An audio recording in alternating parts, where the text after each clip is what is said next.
কদিন ধরে আকাশের পেটে এমন জল ভরে রয়েছে, সে হাওয়ায় হাওয়ায় ছড়িয়ে যাচ্ছে জলো হাওয়া। জামা কাপড় কিচ্ছু শুকাচ্ছে না, ভুরি ভুরি ভেজা কাপড় চোপড় সব জড়ো হয়ে রয়েছে রান্নাঘরের পাশের ছোট্ট ঘরটায়। সেগুলোকে ঘরের দড়ি টাঙিয়ে মেলতে হবে, তারপর ফ্যান চালিয়ে শুকনো ছাড়া উপায় নেই। সুমি কি আজ আবার জামা কাপড় ভেজালো? ভাবতেই আতঙ্কিত হলো উষা। ছেলের বউটার যা কাচার বাতিক, এক গাদা ভেজা জামা কাপড় পরে আছে, তার উপর আবার কাচতে বসলো কি? তাই দেখার জন্য রান্নাঘরে উঁকি মারল, কিন্তু এ কি, সুমি কি কাঁদছে নাকি? হাঁটুর ব্যথার জন্য উষা এক পাশে সামান্য ঝুঁকে হাঁটে, দুলে দুলে রান্নাঘরে ঢুকেছে। দেখে সিঙ্কের কলের জলে চাল ধুচ্ছে সুমি, কিন্তু মুখটা থমথমে। কারণটা যে উষার একেবারে অজানা তা নয়। গলা ছেড়ে বলল, ও সুমি, কাঁদছো নাকি?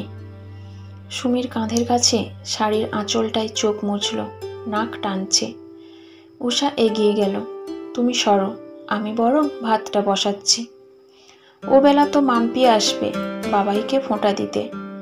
তা আমি মাম্পিকে বলেছি তুমি তোমার ভাইকে ফোঁটা দেবে, তার জন্য সুমি রান্না করবে কেন? তোমাকেই রেঁধে বেড়ে খাওয়াতে হবে। তা শুনে মেয়ে কি বলল শুনবে? সুমি তাকালো শাশুড়ির দিকে। উষা হাসল, ছেলে মানুষের মতন। বলেছে আমাদের সকলকে রেস্টুরেন্টে খাওয়াবে। ভালোই হয় বলো, আর রান্নার ঝক্কি পোহাতে হয় না। সুমি লম্বা শ্বাস ফেলল। তোমার ছেলে মাংস আর মাছটা এনে দিলে আমি কিন্তু রেঁধে দিতাম মা। থাক না, তোর মনের ব্যাপারটাও তো বুঝছি। সুমি অন্যমনস্ক হতে উষা ওর হাতের থেকে চালের বাটিটা নিল। তুই বরং ঘরে গিয়ে বস, এখনো মাছের ঝোল বাকি মা। আমি করে নেব, আমি ঠিক আছি, আমিই করতে পারবো। ভাতের হাঁড়িতে চাল ছেড়ে উষা তাকালো সুমির দিকে। মন খারাপ করছিস না? তাতাই বা কি করত? নিজের বোনকে ছেড়ে কি আর জ্যাঠার মেয়ের কাছে ফোঁটা নিতে আসতে পারে? কিন্তু আমি তো ওকে ছোট থেকে ফোঁটা দিয়ে আসছি মা। টুকুর বিয়ের আগে অবধি কাকার বাড়িতে গিয়ে তাতাইকে ফোঁটা দিয়েছি, দুই বোনে মিলে। টুকু নিজের বোন হলেও বয়সে ছোট বলে পরে ফোঁটা দিত, আর আমি বড় সম্মান পেয়ে এসেছি বরাবর। তার জন্য টুকু মুম্বাইতে বিয়ে হয়ে গেছে বলে তাতাই টুকুর কাছে ফোঁটা নিতে চলে গেল। একবার বলল না, সুমিদি তুই ফোঁটা দিবি না? আমার কিছু বোঝার আগেই তাতাই মুম্বাইতে ছুটল। কাকিমাকে যখন ভাইফোঁটার জন্য ফোন করলাম, তখন বলল এবার নাকি তাতাই ওখানেই দেওয়ালি কাটিয়ে একেবারে ফোঁটা নিয়ে ফিরবে। এ কথাটা আমায় কি একবার বলে যেতে পারতো না? বা যদি আজও বড়র সম্মানটা দিয়ে বলতো, সুমিদি আগে তুই ফোঁটা দে, তোর কাছ থেকে ফোঁটা নিয়ে তবে আমি মুম্বাই যাব, বলতে পারতো না কি বলো? ছলো ছলো চোখে তাকিয়ে সুমি। উষা ছোট্ট শ্বাস ফেলল। সংসার বড় জটিল রে মা, আমরা আমাদের মতন করে ভাবি, উল্টো দিকের পক্ষ তাদের মতন করে। দুই বিপরীত ভাবনা তো আর মিল খেতে চায় না, তখনই মনোমালিন্য হয় আর কি। তুমিই ভালো আছো মা, তোমার কোনো ভাই বা দাদা নেই। আমিও তো একাই ছিলাম। নেহাত কাকাদের সঙ্গে একসঙ্গে থাকতাম বলে তাতাইটাকে কখনোই তুতো সম্পর্কের ভাই ভাবিনি, কিন্তু আজ তো তার টের পেলাম।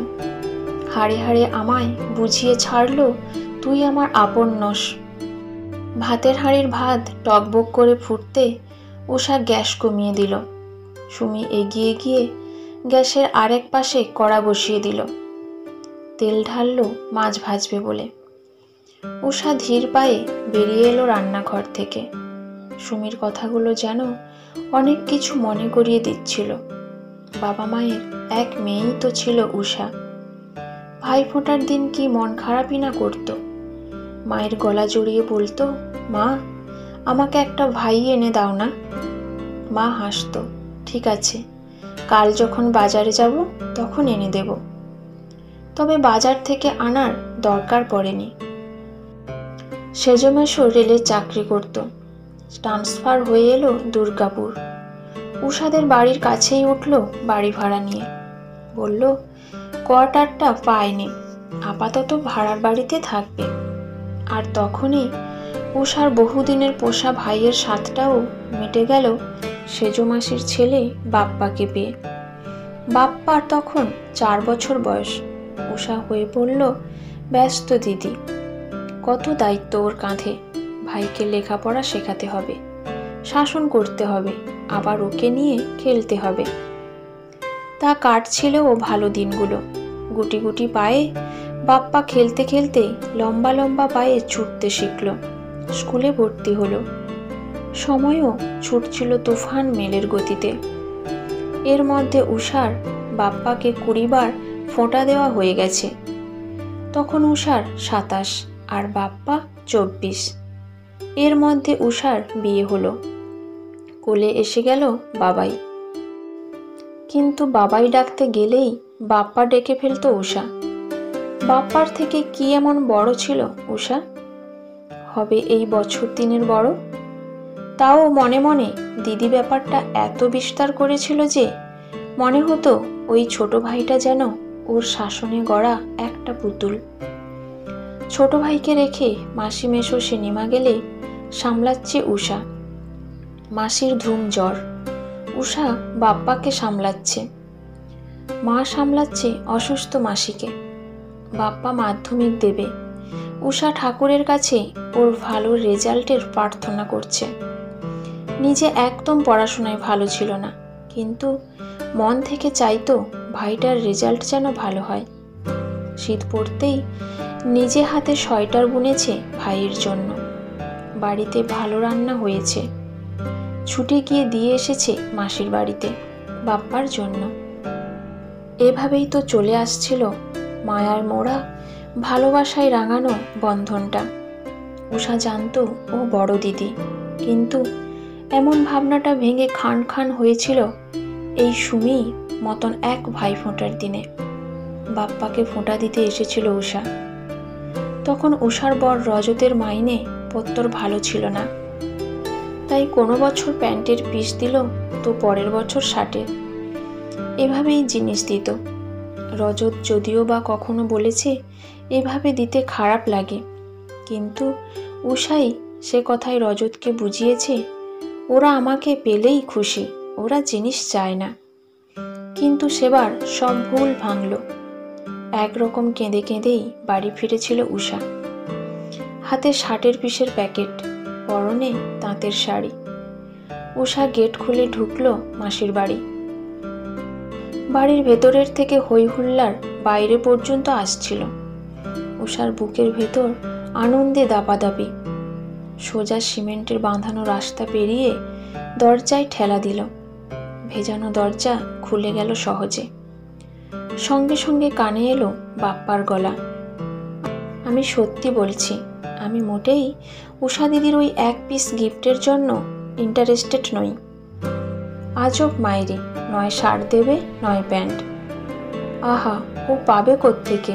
সেজো মাসি বলল। বেসিক্যালি আমার অত বিলো স্ট্যান্ডার্ড লোকজনের সঙ্গে সম্পর্ক রাখতে মোটেই ইচ্ছে করে না। উষাদি নিজে তো ফেটু মার্কা ছিল, তাই বিয়েও হলো একটা অগামার্কার সঙ্গে। এখন সত্যি বিরক্ত লাগে ওকে। আহা বাবাই, মাসির কণ্ঠে মৃদু প্রতিবাদ।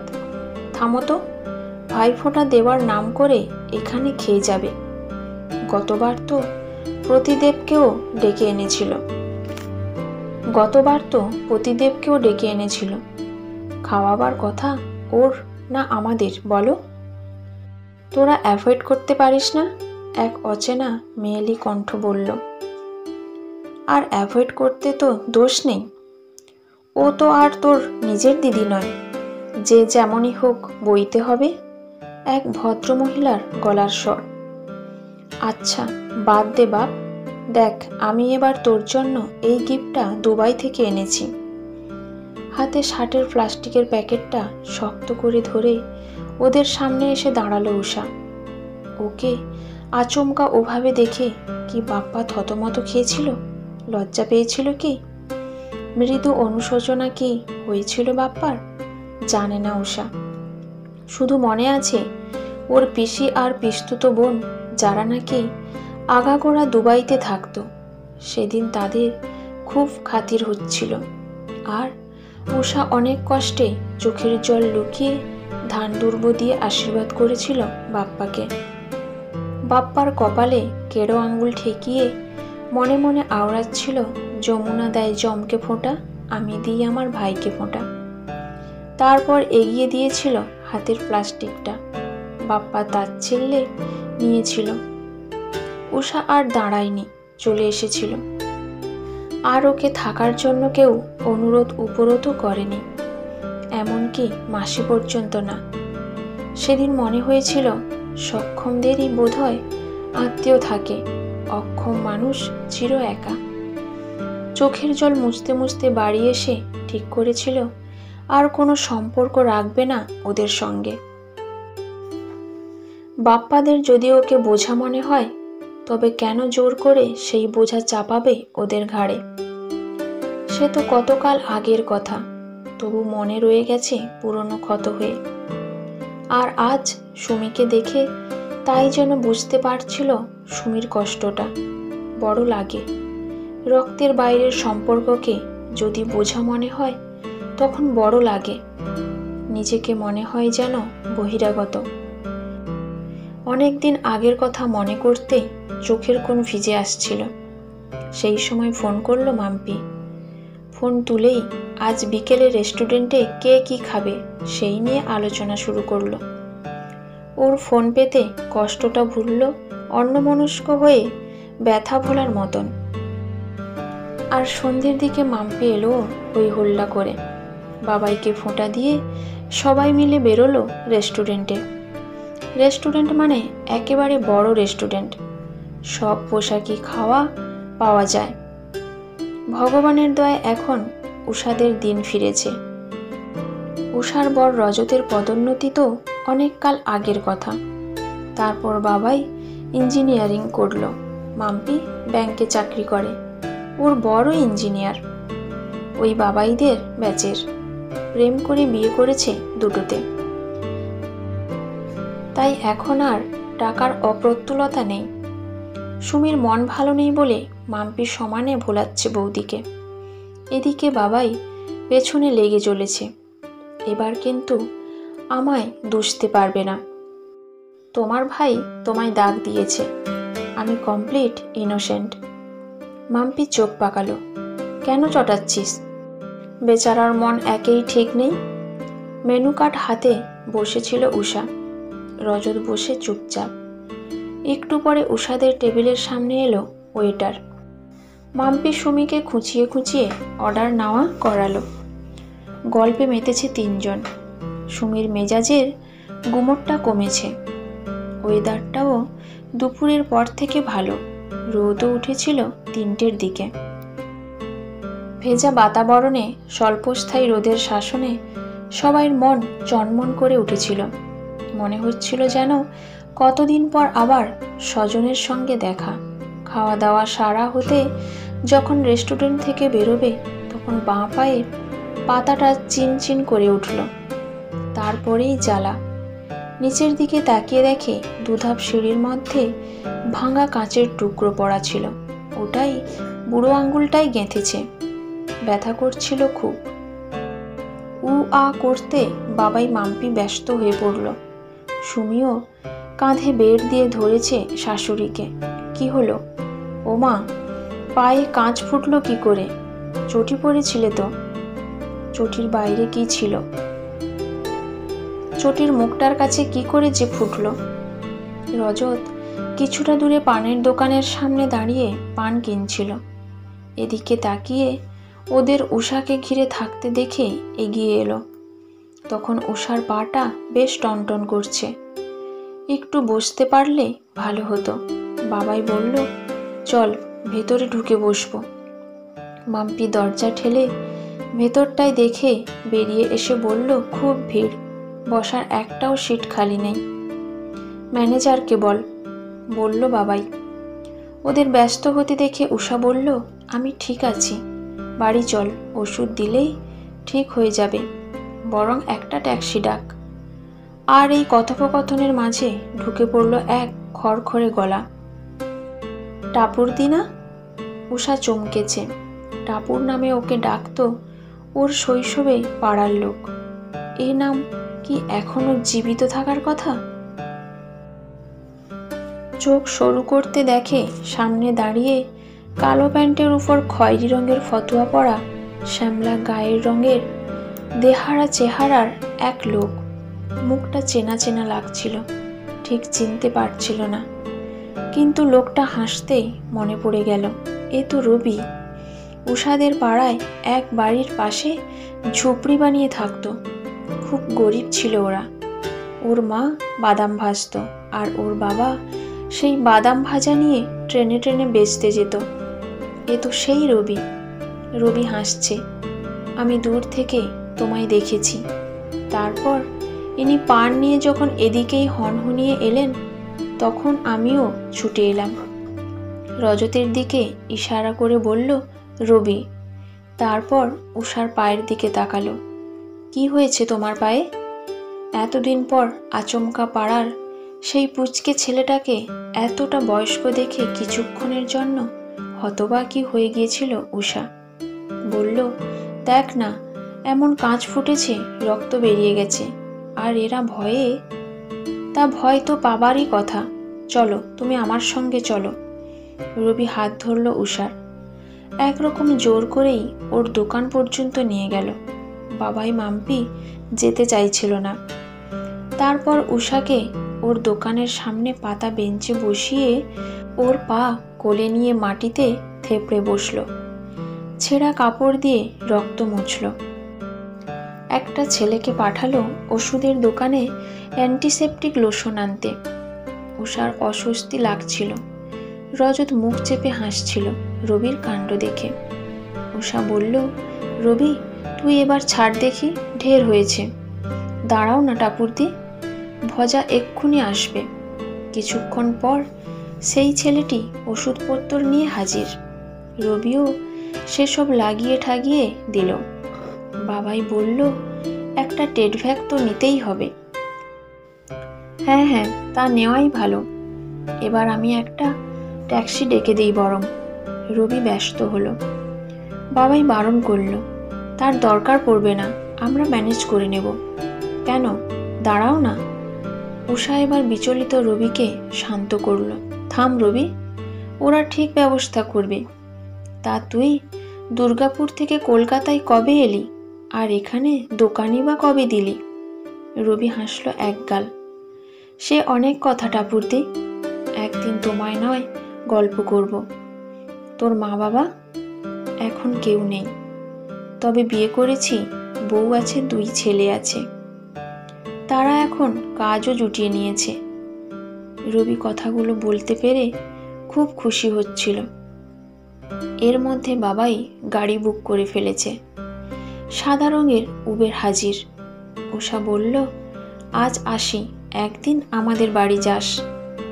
রজত মোবাইল নাম্বারটা রবিকে দিয়ে দিল, এতে ফোন করে যোগাযোগ করে নিও। গাড়ির দরজা খুলে উঠল উষা।